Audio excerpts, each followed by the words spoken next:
श्री राम जय जय राम।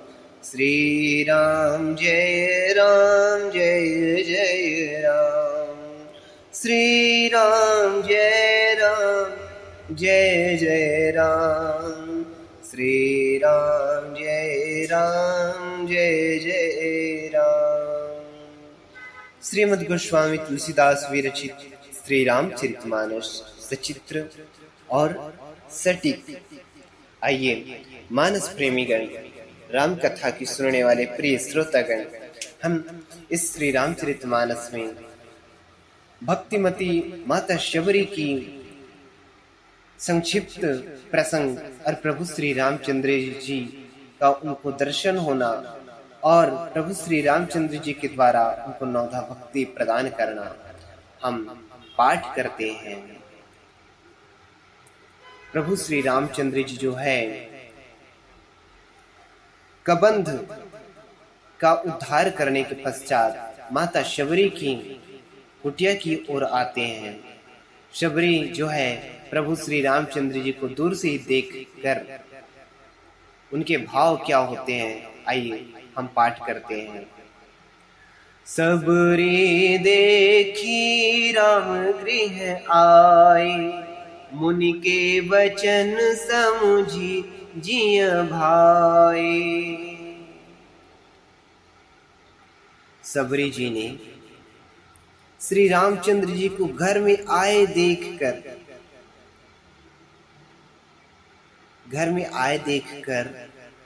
अपने गुरु अर्थात मुनि मतंग जी के वचनों को याद करके उनका मन जो है प्रसन्न हो गया, क्योंकि मतंग मुनि जी ने कहा था कि शबरी तुम्हें राम के दर्शन जरूर होंगे, और शबरी ने अपने गुरु के वचन पालन किए। हर दिन प्रभु का राह निहारते रहे और आज प्रभु जो है उनके आश्रम में आ गए, कुटिया में आ गए। शबरी के आश्रम पग उतारा। अब प्रभु की पहचान क्या है? शबरी ने तो कभी प्रभु को देखा नहीं था, तो उनकी पहचान क्या है? उनके गुरु जी ने बताया रहा होगा। कह रहे हैं, सरसिज लोचन बाहु विशाला, जटा मुकुट सिर उर्बन माला, श्याम और सुंदर दो भाई, सबरी परी चरण लपटाई। प्रभु की पहचान क्या? शबरी के कुटिया में तो प्रभु आ गए, लेकिन शबरी उनको पहचानेगी कैसे? जो गुरु जी ने उनको पहचान बताया था वे याद करते हैं। क्या? सरसिज लोचन अर्थात कमल सदृश नेत्र, बाहु विशाला विशाल भुजा वाले। वो देख रहे हैं, शबरी माता जो है देख रहे हैं कि वे तो बिल्कुल वैसे ही है जैसे मेरे गुरु ने बताया था। और जटा मुकुट सिर पर जटाओं का मुकुट, ये भी पहचान सही है। इनके सिर पर जो है जटाओं का मुकुट है। और उर्बन माला, हृदय पर जो है वनमाला धारण किए हुए हैं, ये भी सही है। श्याम गौर, सुंदर सांवले और गोरे। अब ये पता कैसे चले? तो शबरी माता उनसे पूछते हैं कि तुम दोनों भाई हो कि कोई और हो? क्योंकि उनके गुरु ने बताया था कि दोनों भाई आएंगे। अब क्योंकि उन शबरी माता को ये पता नहीं कि ये दोनों भाई हैं कि और कोई है, तो दोनों भाई हैं ये जान करके माता शबरी जो है दोनों भाइयों के चरणों में लिपट जाती हैं, अर्थात दंडवत प्रणाम करने लगती हैं। प्रेम मगन मुख बचन न आवा, पुनि पुनि पद सरोज सिर नावा। अब प्रभु के चरणों में जो है शबरी लिपटी हुई है, उनके मुख से जो है वचन नहीं निकलता। क्यों? प्रेम के कारण। प्रेम में वे इतनी मग्न हो गई कि उनके मुख से वचन नहीं निकल रहा। पुनि पुनि पद सरोज सिर नावा, बार बार चरण कमलों में जो है सिर नवा रही है। फिर जब थोड़े आंसू वगैरह पोंछ करके प्रभु जब उनको ढांढस बंधाते हैं, तब शबरी जो है उन्होंने जल लेकर के आदर पूर्वक दोनों भाइयों के जो है चरण धोते हैं। वैसे तो आंसुओं से ही चरण धो लिए होते हैं, फिर जल लेकर के दोनों भाइयों के चरण धोए और फिर उन्हें सुंदर आसनों पर बैठाया। अब बैठाया तो खाने के लिए तो पूछेंगे, क्योंकि शबरी के कुटिया में जो है प्रभु मेहमान बनकर आए हैं, अतिथि बनकर आए हैं, तो खाने के लिए क्या देती हैं? कंद मूल फल सुरस अति, दिए राम कहूँ आनी, प्रेम सहित प्रभु खाए, बारंबार बखानी। शबरी ने जो है अत्यंत रसीले और स्वादिष्ट कंद, मूल और फल लाकर श्री राम जी को दिए। कहते हैं कि माता शबरी ने जो है बेर के फल खिलाए थे उन्हें। प्रभु ने जो है बार बार प्रशंसा करके उन्हें प्रेम से खाया। देखिए भगवान जो है बार बार प्रशंसा कर रहे हैं, उन्होंने जो फल दिए और उन्हें प्रेम से ग्रहण कर रहे हैं। फिर सबरी माता कैसी स्थिति में है? पानी जोरी आगे भई ठाड़ी, प्रभु ही बिलो की प्रीति अति बाढ़ी। प्रभु श्री रामचंद्र जी जो है प्रेम से फल ग्रहण कर रहे हैं और सबरी जो है हाथ जोड़ करके आगे खड़ी हो गई है। प्रभु को देखकर उनका प्रेम जो है अत्यंत बढ़ गया और उन्होंने स्तुति करते हुए कहा, कह रहे हैं कि मैं किस प्रकार आपकी स्तुति करूं, मैं नीच जाति की और अत्यंत मूढ़ बुद्धि हूं। देखिए यही तो एक सच्चे भक्त की निशानी है, जो अपने आप को अत्यंत नीच समझे, मंद बुद्धि समझे, क्योंकि भगवान के सामने कभी चतुराई नहीं चलती। क्योंकि जो अपने आप को छोटा समझे प्रभु उसी को बड़ा बनाते हैं। अधम ते अधम अधम अति नारी, तिन मह मैं मति मंद अधारी। जो अधर्म अर्थात कह रहे हैं कि जो अधम से भी अधम है, स्त्रियां उनमें भी अत्यंत अधम है कह रही हैं, और उनमें भी हे पापनाशन मैं तो मंद बुद्धि हूँ। इतना कहकर शबरी जो है शांत हो जाती है। फिर प्रभु क्या कहते हैं? कह रघुपति सुनु भामिनी बाता, मानो एक भगति करनाता। प्रभु श्री रघुनाथ जी ने कहा कि हे भामिनी, हे भिलिनी, सुनो मेरी बात सुनो। मैं तो केवल कौन सा नाता मानता हूँ? केवल एक भक्ति का ही संबंध मानता हूँ, भक्ति का ही रिश्ता मानता हूँ। क्योंकि जाति पाति कुल धर्म बड़ाई, धन बल परिजन गुण चतुराई, भक्तिहीन नर सोहै कैसा, बिनु जल बारिद देखिए जैसा। प्रभु श्री रामचंद्र जी कह रहे हैं कि मैं केवल एक भक्ति ही का संबंध मानता हूँ। जाति पाति कुल धर्म बड़ाई धन बल कुटुंब गुण और चतुराई अर्थात चतुरता, इन सब के होने पर भी भक्ति से रहित मनुष्य कैसा लगता है? जैसे जलहीन बादल। बादल दिखाई देते लेकिन उनमें जल नहीं अर्थात बरसता नहीं है, तो वे बादल क्या है? शोभाहीन है। शोभाहीन दिखाई पड़ता है। वैसे ही सब प्रकार से जाति पाति कुल धर्म बड़ाई धन बल कुटुंब गुण और चतुराई होने पर भी यदि मनुष्य के हृदय में भक्ति नहीं है तो वे शोभा नहीं पाते। अब प्रभु श्री रामचंद्र जी जो है शबरी को जो है नवधा भक्ति की बात बता रहे हैं। कह रहे हैं कि नवधा भक्ति कहाँ तू ही पाई, सावधान सुनु धरु मन माही। प्रथम भगति संतन कर संगा, दूसर रति मम कथा प्रसंगा।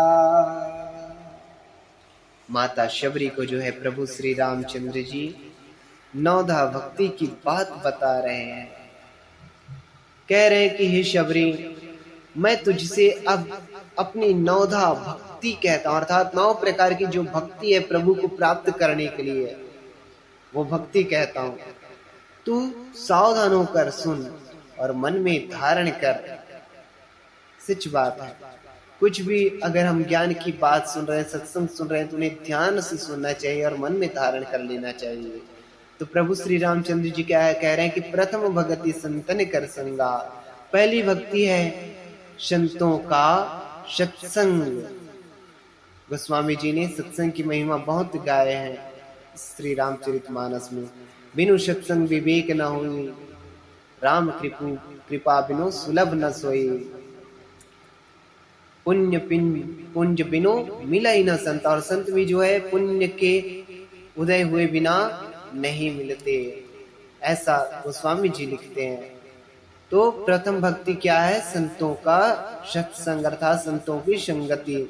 दूसरी भक्ति मम कथा प्रसंगा, दूसरी भक्ति है मेरे कथा प्रसंग में प्रेम करना। जैसे कि जितने भी मानस प्रेमी है सभी जो है श्री रामचरितमानस रूपी कथा ज्ञान सागर में प्रेम करते हैं। तो ये दूसरी भक्ति है। और तीसरी और चौथी भक्ति क्या है, गुरुपद पंकज सेवा। तीसरी भक्ति अमान, चौथी भक्ति मम गुण गन, करई कपट तजिगान। तीसरी भक्ति है अभिमान रहित होकर गुरु के चरण कमलों की सेवा करना। ये क्या है, तीसरी भक्ति। और चौथी भक्ति यह है कि कपट छोड़कर मेरे गुण समूह का गान करते, आज प्रभु की महिमा का गान करना ही चौथी भक्ति है। लेकिन कैसा, छल और कपट छोड़कर। पांचवी भक्ति क्या बता रहे हैं, मंत्र जाप मम दृढ़ विश्वासा। पंचम भजन सुवेद प्रकाशा। छठम सील विरति बहु कर्मा। निरत निरंतर सज्जन धर्मा। पांचवी और छठवीं भक्ति बता रहे हैं। कह रहे हैं पांचवी भक्ति कि मेरे अर्थात राम नाम का जो मंत्र है, राम मंत्र का जाप अर्थात राम नाम को मंत्र बना करके जाप करना और मुझ में दृढ़ विश्वास करना। मंत्र जाप मम दृढ़ विश्वास अर्थात मेरे नाम को अर्थात राम नाम मंत्र को जपते रहना और प्रभु में दृढ़ विश्वास करना। ये क्या है, पांचवी भक्ति है जो वेदों में प्रसिद्ध है। पंचम भजन सो वेद प्रकाशा। यही भजन यही भक्ति जो है वेदों में प्रसिद्ध है। और छठी भक्ति कह रहे कि छठी भक्ति है इंद्रियों का निग्रह। दम मतलब होता है निग्रह। शील अर्थात अच्छा स्वभाव या चरित्र, अच्छा स्वभाव या चरित्रवान होना। और कह रहे हैं कि विरति बहुकर्मा, बहुत कार्यों से वैराग्य और निरंतर संत पुरुषों के धर्म अर्थात आचरण में लगे रहना। जो संत जन को प्रिय लगे उस आचरण को अपने जीवन में उतारना, यह है छठवीं भक्ति। सातम सम मोहि मैं जग देखा। मोते संत अधिक कर लेखा। आठवां जथा लाभ संतोषा। सपने हूँ नहीं देखे पर दोषा। गोस्वामी जी लिख रहे हैं कि सातवीं भक्ति है जगत भर को समभाव से मुझ में ओत प्रोत अर्थात राममय देखना। जिस प्रकार से गोस्वामी जी ने लिखा है, सिय राम मैं सब जग जानी, करम प्रणाम जोरी जुग पानी। गोस्वामी तुलसीदास जी को सारा संसार जो है राममय दिखाई देता है। ये क्या है? प्रभु की सात्विक भक्ति है, अर्थात पूरे जगत भर में समभाव अर्थात एक ही नजरिए से, एक ही भाव से पूरे संसार में प्रभु को देखना, अर्थात संसार को राममय देखना। ये क्या है?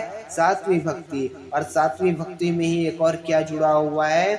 मोते संत अधिक करी लेखा, अर्थात संतों को मुझसे भी अधिक करके मानना, अर्थात प्रभु से बढ़कर प्रभु के दास को अर्थात भक्त को मानना सात्विक भक्ति है।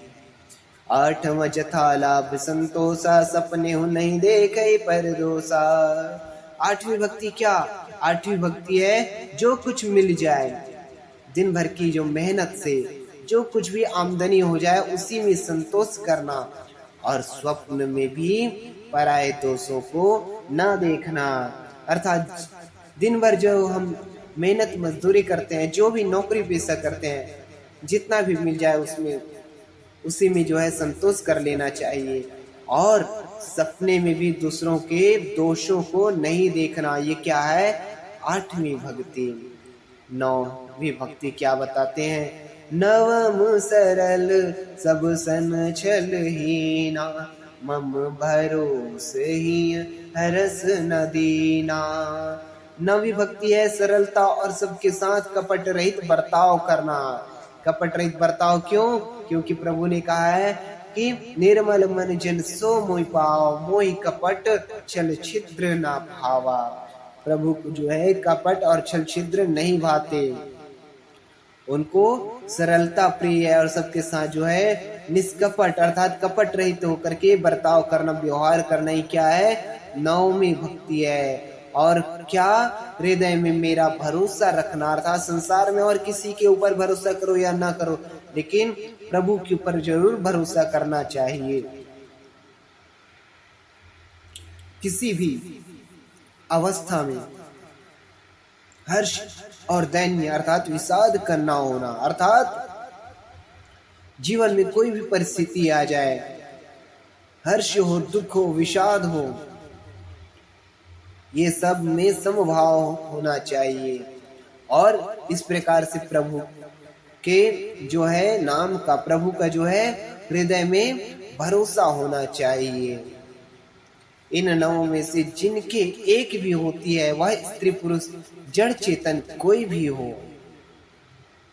कह रहे हैं कि इन 9 प्रकार की जो भक्ति बताए हैं प्रभु श्री रामचंद्र जी ने माता सबरी को, अगर इनमें से एक में भी 9 मोह एक जिन्न के होई, पर नारी पुरुष सचराचर कोई।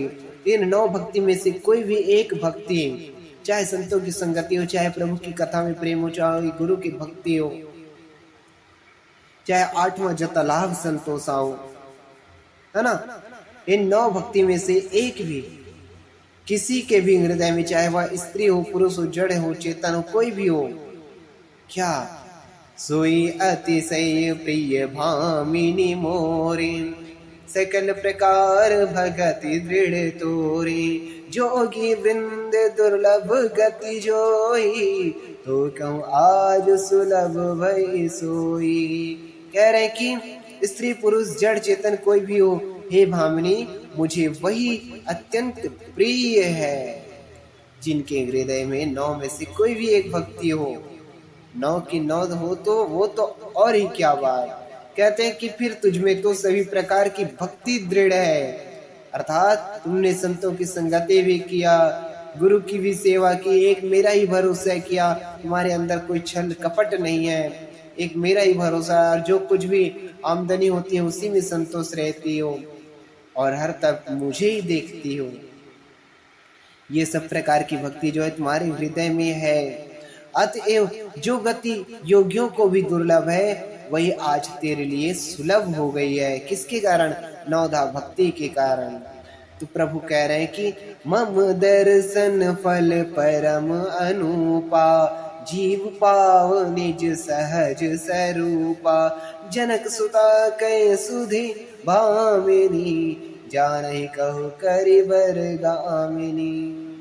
प्रभु श्री रामचंद्र जी कह रहे हैं कि मेरे दर्शन का परम अनुपम फल यह है कि जीव जो है अपने सहज स्वरूप को प्राप्त हो जाता है, अर्थात अपने निज स्वरूप को जान जाता है कि मैं कौन हूं, कहां से आया हूं। प्रभु के दर्शन का ये फल है।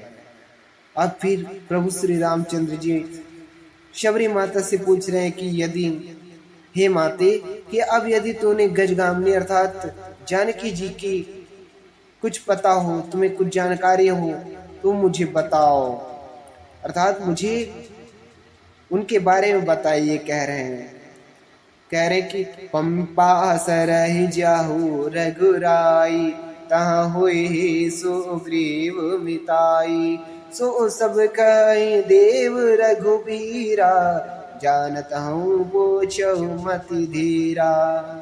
शबरी कहते हैं, सबरी ने कहा कि हे रघुनाथ जी, आप पंपा नामक सरोवर को जाइए, वहां आपको सुग्रीव से मित्रता होगी। हे देव, हे रघुवीर, वह सब हाल बतावेगा। हे देर बुद्धि, आप जो है सब जानते हुए भी मुझसे ये सब पूछना अर्थात मुझे बड़ाई देना चाहते हैं। आप तो अंतर्यामी है प्रभु, आपको सब पता है, लेकिन आप लीला कर रहे हैं। तो मैं भी आपको बता दूं कि आप आगे जाएंगे पंपा नामक सरोवर के पास, वहां आपकी मित्रता होगी सुग्रीव से, और वे सब कुछ जानकारी जो है आपको देंगे। फिर क्या कह रहे हैं, बार बार प्रभु पद से रुनाई, प्रेम सहित सब कथा सुनाई।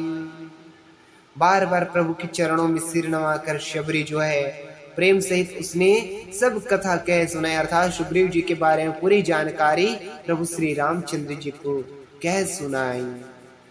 गोस्वामी जी छंद के माध्यम से लिखते हैं, कही कथा सकल बेलो की हरि, मुख हृदय पद पंकज धरे, तज जोग पावक देह हरि पद, लीन भई जह नहीं फिरे।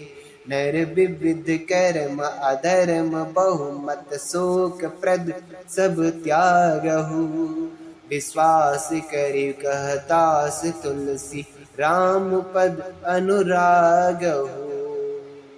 गोस्वामी जी कह रहे हैं कि सब कथा कहकर भगवान के मुख के दर्शन कर हृदय में उनके चरण कमलों को धारण कर लिया, और योगाग्नि से देह को त्याग कर अर्थात जलाकर वो शबरी जो है उस दुर्लभ हरिपद में लीन हो गई, जहां से लौटना नहीं होता, अर्थात पुनः जन्म नहीं होता। तो गोस्वामी तुलसीदास जी कहते हैं कि अनेकों प्रकार के कर्म, अधर्म और बहुत से मत अर्थात बहुत से पंथ, ये शब्द जो है शोक प्रद है। ये कलयुग की प्राणियों के लिए एक विशेष जानकारी है, क्योंकि कलयुग में जो है नाना प्रकार के पंथ प्रकट हो जाते हैं।